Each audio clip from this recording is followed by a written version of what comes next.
सबसे इम्पोर्टेंट तो एक आदमी चाहिए जो वो उसके लिए फिट कैंडिडेट हो।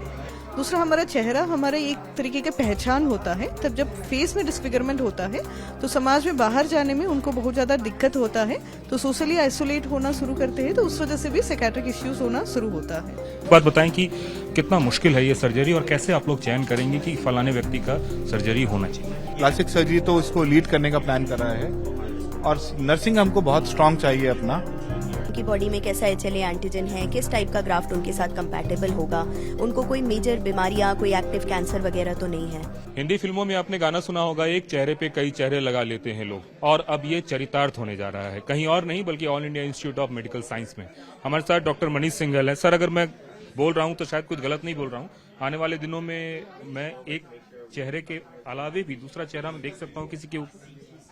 वो चेहरा जो कि डिफॉर्म हो गया है चोट के बाद, बर्न्स के बाद या किसी गोली लगने के बाद, और वो फेस जो है नॉर्मल फंक्शन भी नहीं कर सकता, तो हम उसको एक नया फेस दे सकते हैं जो कि उसको वो सब फंक्शन करने में मदद करेगा। अब सवाल उठता है कि आखिरकार जो आप नया फेस लगाएंगे उसके लिए रिक्वायरमेंट क्या क्या होगा। सर, रिक्वायरमेंट बेसिकली सबसे इम्पोर्टेंट तो एक आदमी चाहिए जो वो उसके लिए फिट कैंडिडेट हो। इवैल्यूएशन के हिसाब से उसकी डिफॉर्मिटी बहुत ज्यादा होनी चाहिए, मेंटली स्टेबल हो और कोई बीमारी ना हो। फिर एक डोनर चाहिए। उसके अलावा लाइसेंस, सर्जिकल स्टेप्स हमको सारे आने चाहिए। कम से कम 20 टीम और 100 से ऊपर डॉक्टर इन्वॉल्व हैं, तो उन सबकी भी प्रेजेंस हमको चाहिए कि इसको सक्सेसफुल करने के लिए काफी one of the most challenging surgery मेरे हिसाब से है ये। मान लीजिए कोई 30 साल का लड़का है, तो उसके लिए क्या कोई लड़का डोनर ही चाहिए, और अगर उसका रंग गोरा है तो क्या गोरा ही डोनर चाहिए, सांवला है तो सांवला ही चाहिए, इस तरह के भी कोई चैलेंजेस हैं, या फिर लड़के को लड़की भी दे सकते हैं। लड़के के लिए लड़का ही हम यूज करते हैं, क्योंकि दाढ़ी वाड़ी और जो बाकी जो स्ट्रक्चर जो आएंगे नहीं, फीचर्स बहुत फर्क होंगे। और एज का बहुत स्पेसिफिक नहीं है, बट एज का रेंज होना चाहिए। जैसे 30 साल का तो टारगेट होगा कि 20 से लेकर 40 साल का एक आदमी के हम स्किन लगाएं। कलर मैच चाहिए, कलर एग्जैक्ट नहीं चाहिए, तो टोन वही होना चाहिए जो। एक सवाल, अभी जो हम लोग डोनेशन लेते हैं किसी से, तो अब तक हमने देखा है कि बोन लेते हैं और तमाम तरह की चीजें, क्या अब स्किन खास करके जो चेहरा वो भी हम मांगेंगे? तो जैसे ही हमारे पास लाइसेंस होगा और हमारे पास सही कैंडिडेट होंगे लेने के लिए और उनका ब्लड मैच वगैरह हो जाएगा, तो डेफिनेटली हम रिक्वेस्ट करेंगे फैमिली को कि हमको फेस की रिक्वायरमेंट है इस पर्टिकुलर पेशेंट के लिए।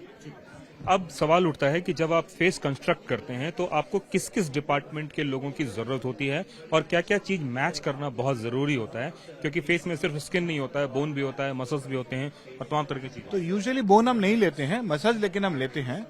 डिपार्टमेंट तो चाहिए, ऑफकोर्स एनेस्थीसिया डिपार्टमेंट हमको चाहिए सबसे पहले। उसके अलावा हमको नेफ्रोलॉजी डिपार्टमेंट चाहिए, एनेस्थीसिया, नेफ्रोलॉजी और पैथोलॉजी डिपार्टमेंट चाहिए।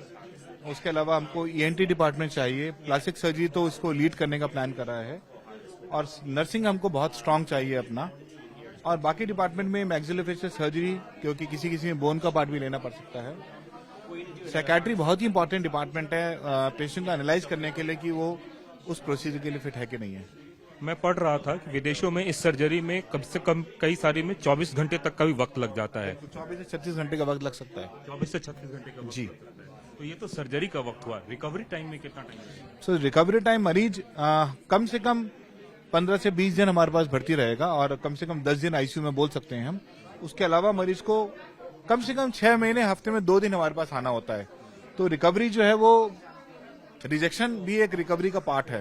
तो ये मान सकते हैं कि 6 से 8 महीने में ही हम बोल सकते हैं कि हाँ, हम अब ठीक है। ये एक बात बताएं कि दुनिया में, विदेशों में कई जगहों पे, कुछ जगहों पे होता है, हिंदुस्तान में ये पहली बार हो रहा है और एम्स इसको करने जा रहा है। जी, हिंदुस्तान में इसको हम पहली बार हम अटेम्प्ट करेंगे एम्स में। सर, कोई टारगेट रखा है कि कितने दिनों में पहली सर्जरी कर पाएंगे? ये हमारा टारगेट अगले 1 साल में इसको करने का है। हम इसके लिए कोशिश करेंगे पूरी। इन जनरल कॉस्ट कितना आएगा? हालांकि एम्स तो फ्री ऑफ कॉस्ट करता है। देखिए, कॉस्ट जो है 2 है, एक तो प्रोसीजर का कॉस्ट है और एक बाद की दवाइयों का कॉस्ट है। तो बाद की दवाइयों का कॉस्ट तो आप किडनी ट्रांसप्लांट की मान लीजिए आप, जैसे किडनी ट्रांसप्लांट में लाइफ लॉन्ग अगर सपोज करिए 20 लाख 25 लाख 30 लाख की दवाई लगती है, तो इसमें भी ऑलमोस्ट उतनी लगेंगे। एक आखिरी लेमैन क्वेश्चन कर रहा हूं, जैसे मान लीजिए किसी का अगर रिकंस्ट्रक्ट हुआ, तो जिस तरीके से हमें सेंसेशन होता है, मान लीजिए चिक में सेंसेशन हुआ, रिकंस्ट्रक्शन के बाद भी वही सेंसेशन होता रहेगा या फिर वो मम हो जाएगा? तो सेंसेशन 2 टाइप के होते हैं। एक तो प्रोटेक्शन के लिए होते हैं, जिससे कि आपको प्रोटेक्ट करना है, आग न लग जाए, जल ना जाए, तो प्रोटेक्टिव तो 3 महीने में आ सकते हैं। लेकिन नॉर्मल कभी नहीं होते, लेकिन बेटर होते रहते टाइम के साथ साथ। फेस ट्रांसप्लांट एक बहुत ही कॉम्प्लेक्स प्रोसेस है, उसमें अलग अलग डिपार्टमेंट के लोगों का भी सहयोग चाहिए।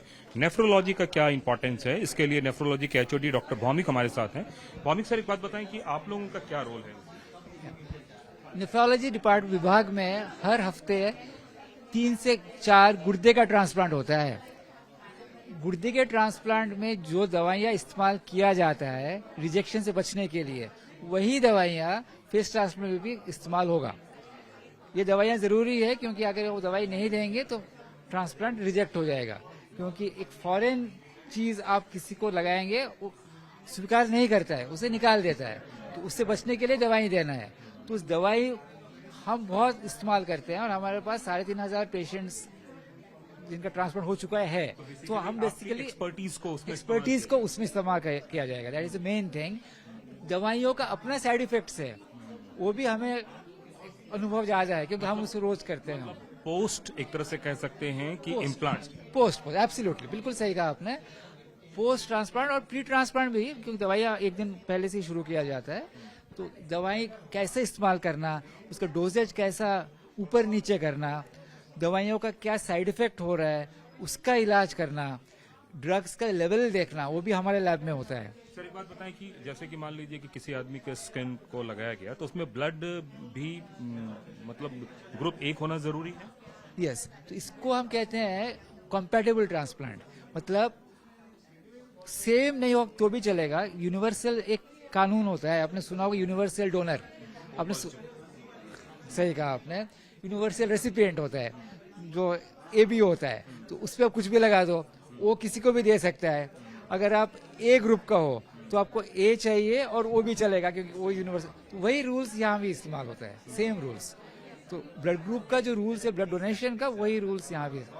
हमारे साथ बर्न एवं प्लास्टिक सर्जरी डिपार्टमेंट में डॉक्टर स्वाइन मौजूद है। मैम, एक बात बताएं कि कितना मुश्किल है ये सर्जरी और कैसे आप लोग चयन करेंगे कि फलाने व्यक्ति का सर्जरी होना चाहिए? जी, ये काफ़ी कॉम्प्लेक्स प्रोसीजर है जिसमें लगभग 10 से लेके 36 घंटे तक का समय लगता है। इस प्रोसीजर में मल्टीपल स्टेजेस इन्वॉल्व होते हैं।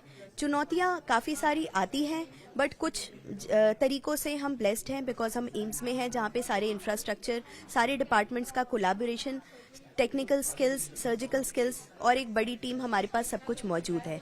अब सवाल उठता है कि सपोज कीजिए कि इसके लिए क्या क्या बेसिक जरूरी है, जैसे कि मान लीजिए कि जेंडर सेम होना चाहिए, क्या ब्लड ग्रुप भी सेम होना चाहिए, कलर्स मैच करना चाहिए, इस तरह की क्या क्या चुनौतियां हैं? जी, जब भी हम ट्रांसप्लांट करते हैं तो सबसे इम्पॉर्टेंट चीज़ होती है HLA या ह्यूमन ल्यूकोसाइट एंटीजन की मैचिंग, क्योंकि ये जो एंटीजन है डिटर्मिन करता है कि वो ट्रांसप्लांट एक्सेप्ट होगा बॉडी में या रिजेक्ट होगा। तो इसकी मैचिंग की सबसे पहले तो ज़रूरत होती है। अब सेकंड चीज़ कि जब हम चेहरा किसी का ट्रांसप्लांट कर रहे हैं तो बहुत ऑब्वियस सी बात है कि जेंडर सेम होना चाहिए, एथनिसिटी सेम होनी चाहिए। आप किसी अमेरिकन का चेहरा अगर किसी इंडियन पे ट्रांसप्लांट करेंगे तो वो भी अजीब लगेगा। तीसरी चीज़ है कलर मैच की। तो ये हम यूजुअली एक फिट्स पैट्रिक क्लास होता है, 1 to 6 होते हैं, जिससे हम कलर डिटर्मिन करते हैं कि कौन सा कलर उनके बाकी के बॉडी और जो उनका प्रीवियस फेस था उसके साथ मैच करेगा। तो यूजुअली ये सारी चीजें देखने की होती हैं। इस पूरे प्रोसीजर में मतलब ट्रांसप्लांट से पहले का प्रोसीजर कितना मतलब पेचीदा है और कितना वक्त लगता है? जी, ट्रांसप्लांट के पहले का जो प्रोसीजर होता है वो होता है रेसिपिएंट की रजिस्ट्री का, जिसमें हर आदमी जिसको एक फेस ट्रांसप्लांट की ज़रूरत है, जिसका फेस डिसफिगर्ड है, उसकी हम पहले पूरी प्रोफाइलिंग करते हैं। प्रोफाइलिंग का मतलब सबसे पहले उनकी सारी ब्लड टेस्ट करना, ये डिटर्मिन करना कि उनकी बॉडी में कैसा HLA एंटीजन है, किस टाइप का ग्राफ्ट उनके साथ कंपैटिबल होगा, उनको कोई मेजर बीमारियां, कोई एक्टिव कैंसर वगैरह तो नहीं है। तीसरी चीज़ कि वो किसी ड्रग एडिक्शन के या कोई मेजर साइकाइट्रिक इलनेस के शिकार तो नहीं है, वो मोटिवेटेड रहेंगे बाद में फॉलो अप करने के लिए। तो ये सारी चीज़ें, उसके बाद उनके पूरे चेहरे की, नेक की इमेजिंग की जाती है, जैसे हम ये देखते हैं कि जो नसें हैं, जो खून की नलियां हैं, ब्लड की सप्लाई है, ये सारी कैसे जा रही है, उनके बाद में कैसे कनेक्शंस बनाए जाएंगे, जो स्ट्रक्चर्स फेस में डैमेज हैं वो कितने हैं, किन किन स्ट्रक्चर्स को हमें रिप्लेस करना पड़ेगा, कौन से स्ट्रक्चर इंटैक्ट हैं जिनको हम रख सकते हैं। अभी तक जो हमने देखा है, जैसे मान लीजिए नोज का आप लोग रीस्ट्रक्चर करते हैं या लिप का करते हैं या स्किन का, ये पहली बार ऐसा होगा जब पूरा का पूरा करेंगे। इसमें क्या आईज भी इफेक्ट होगा? जी, अभी तक वर्ल्ड में ग्लोब के साथ फेस ट्रांसप्लांट एक ही हुआ है जो पब्लिश लिटरेचर में है। और यूजुअली जब हम फेस ट्रांसप्लांट करते हैं तो साथ में आई का ट्रांसप्लांट नहीं किया जाता है। बट जिन लोगों का विजन थ्रेटेंड है, जैसे उनकी आईज अगर क्लोज नहीं हो पा रही, उनके जो लिड्स है वो डैमेज्ड है, उनमें अगर फेस ट्रांसप्लांट हम करेंगे तो जो लिड्स हैं उसकी वजह से ग्लोब प्रोटेक्ट होगा और उनमें ब्लाइंडनेस भी प्रिवेंट होगी। उसका भी खास ध्यान रखना पड़ेगा। जी, उसका भी खास ध्यान रखना पड़ेगा। एक बार बताएं कि एक बार मरीज आएगा तो कितने दिनों में स्वस्थ होकर चला जाएगा, इसकी क्या? देखिए, अगर सब कुछ आइडियल तरीके से प्रोग्रेस हो तो भी इसमें 95% रिजेक्शन फर्स्ट ईयर में चांसेस होते हैं। तो इसमें यूजुअली हम मान के चल सकते हैं कि कुछ हफ्तों का एडमिशन तो रहेगा सर्जरी के बाद, और उसके बाद रेगुलर बेसिस पे उनकी मॉनिटरिंग होती रहेगी। बिकॉज हमें ड्रग्स की डोजेस देखनी पड़ेंगी कि जो उनको इम्यूनोसप्रेसेंट्स दी जा रही हैं वो ठीक से काम कर रहे हैं कि नहीं। उनकी रेगुलर बायोप्सी होगी ये देखने के लिए कि उनको कोई रिजेक्शन का एपिसोड हो रहा है कि नहीं। फिर बहुत खास ध्यान देना पड़ेगा कोई इन्फेक्शन प्रिवेंट करने के लिए, क्योंकि जब इम्यूनोसप्रेसेंट्स पे लोग होते हैं तो उनमें इन्फेक्शन होने के चांसेस ज्यादा होते हैं। फेशियल डिसफिगरमेंट उन लोगों में ज्यादा होता है जिन लोगों को कोई ना कोई वजह से बहुत बड़ा ट्रॉमा हुआ हो, जैसे कोई एक्सीडेंट हुआ हो या एसिड अटैक विक्टिम हो या जैसे डॉग बाइट हो सीवियर वाला, उस तरीके से। तो वो जो ट्रॉमा है वही बहुत बड़ा ट्रॉमा होता है, जिस वजह से मानसिक बीमारियां होने का संभावना बहुत ज्यादा होता है, जैसे कि डिप्रेशन या एंजाइटी डिसऑर्डर या पोस्ट ट्रॉमेटिक स्ट्रेस डिसऑर्डर होने का संभावना ज्यादा होता है। दूसरा, हमारा चेहरा हमारे एक तरीके की पहचान होता है। तब जब फेस में डिसफिगरमेंट होता है तो समाज में बाहर जाने में उनको बहुत ज्यादा दिक्कत होता है, तो सोशली आइसोलेट होना शुरू करते हैं, तो उस वजह से भी साइकेट्रिक इश्यूज होना शुरू होता है। तो मैम कितना काउंसलिंग की जरूरत होती है, कितने सेशन लगते हैं उसमें? सो इसमें फिक्स्ड सेशंस की जरूरी होता है, क्योंकि हर एक बंदा यूनिक होता है। तो थोड़े पेशेंट्स में जो डिप्रेशन की सीवियरिटी के हिसाब से हम उनमें दवाई की जरूरी है या थेरेपी की जरूरी है या उससे भी दोनों की जरूरी है, वो हम डिसाइड करते हैं। तो इट इज नॉट फिक्स्ड, वो पेशेंट के पेशेंट हमारा वेरी होता है। और एक बार ये प्री ऑपरेशनल होता है या पोस्ट ऑपरेशनल इन जनरल होता है? ओके, इसमें एक्चुअली हमारा प्री सर्जरी भी हमारा सपोर्ट की जरूरी होता है, पोस्ट सर्जरी भी सपोर्ट की जरूरी होता है। क्योंकि जैसे मैंने बोला कि सर्जरी के पहले उनको अगर कोई डिप्रेशन या एंजाइटी डिसऑर्डर पीटीएसडी है उसको भी ट्रीट करना जरूरी है, और हम ये भी देखते हैं कि क्या वो एक्चुअली सर्जरी के बारे में अच्छे से समझ पा रहे हैं कि नहीं। क्या उसके बाद उनको जो लाइफ में बदलाव लेकर आना है, जैसे कि उनको लंबे समय में दवाइयां लेना है और लंबे समय में वो स्पेस के साथ जो एडजस्ट करना पड़ता है, क्या उसके लिए वो तैयार है, क्या उनका एक्सपेक्टेशंस रियल है कि नहीं, वो हम देखते हैं। तो क्लियरेंस उसके पहले भी जरूरी है, उसके बाद भी, सर्जरी के बाद भी उनको दोबारा वो जो नया फेस है उसके साथ उनका आइडेंटिटी जब बनाना पड़ रहा है, उस समय भी एडजस्टमेंट इश्यूज हो सकते हैं, तो उस समय भी हमारा मदद की जरूरी होता है। निश्चित रूप से एक कॉम्प्लेक्स सिचुएशन है जिसमें कई सारे डॉक्टरों की जरूरत है। कैमरामैन राजू के साथ कुमार कुंदन, TV9 भारतवर्ष, दिल्ली।